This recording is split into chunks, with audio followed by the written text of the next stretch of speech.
அல்லாஹ் நமக்கு தந்திருக்கிற நியமத்துகளை நினைச்சு நம்ம அல்லாஹ்க்கு சுக்ர் செய்யறோம் இல்லை. என்ன சொல்றாங்க? தொழுதுட்டு போடாப்பான்னு சொல்றாங்க. புள்ள பள்ளிக்குள்ள கடன்னு சொல்லலையே, மாமி சொல்லக்குள்ள வந்து தொழுது பண்ணி எல்லாத்துக்கும் அடிக்கடி ஓடுறது தானே. ஒன்று பேர் கடை இருந்தா இத்தனாயிரம் தரம் கடைக்கு போய் வாராய், வயல் இருந்தா இத்தனாயிரம் தரம் வயலுக்கு போய் வாராய்.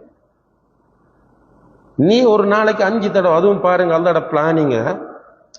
மகரிபிஷா தான் கிட்ட அந்த டைம் கூட நமக்கு ஃபிளெக்சிபிளான டைம்.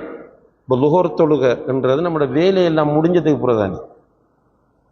காலையிலிருந்து 12 மணி வரைக்கும் 6 ஹவர்ஸுக்கு மேலே போனதுக்கு பிறகு லுஹர் வருது.